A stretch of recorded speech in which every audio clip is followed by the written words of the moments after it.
À la rentrée 1957, l'Écho de la Vallée est alors une société quasiment moribonde, ne comptant plus de 13 musiciens adultes, 13 vieux copains dont le répertoire est celui d'une fanfare des villages.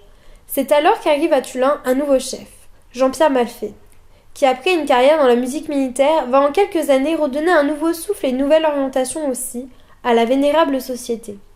Jean-Pierre Malfay est né à Lille en 1920. Il n'a donc que 37 ans lors de son arrivée.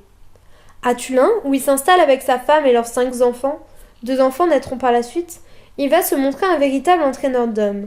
Sa présence, ses coups de gueule, son enthousiasme, bref, sa passion pour la musique vont lui permettre de venir à bout de tous les obstacles. Par la suite, il va bénéficier aussi de l'aide précieuse de ses enfants puis de leurs conjoints. Dès son arrivée, il crée une école de musique qui s'installe dans des locaux désaffectés et sommairement aménagés de l'école des filles de la rue de la Halle. Son objectif prioritaire est la formation des jeunes, dont l'absence se fait cruellement sentir dans l'harmonie et qu'il convient absolument de motiver afin de les fidéliser à la société. Peu de professeurs, Jean-Pierre Malfay enseigne entre autres le hautbois et le violon. Julien, son père, est mobilisé pour enseigner la clarinette et le saxophone. Son action dépasse très rapidement le cadre communal. L'école reçoit des élèves de tout le canton et des cantons voisins, Saint-Marcellin, Rives.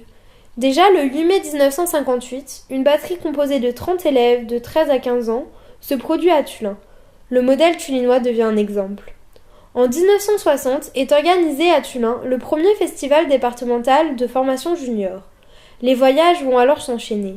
L'Alsace à plusieurs reprises, Le Havre, Besançon, à l'étranger avec le Luxembourg, l'Allemagne, la Hollande, Berlin avec un concert devant 10 000 personnes, et des invitations de prestige, comme le Corso de Grenoble, la finale sud-ouest du concours national des fanfares, organisé par Europe 1, qui se déroule à Villefranche-sur-Saône le 7 décembre 1963, et avec participation le même jour à l'enregistrement de la célèbre émission Bonjour Monsieur le maire, animée par Pierre Bonte.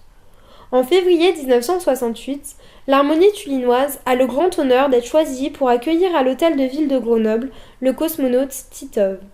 2 jours plus tard, elle participe à une émission d'Europe 1 avec Maurice Biraud.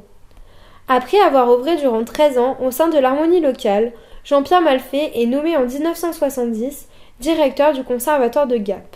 Il donne son concert d'adieu le 27 juin, quelques jours après l'enregistrement du 2e disque de l'Écho de la Vallée et de sa chorale.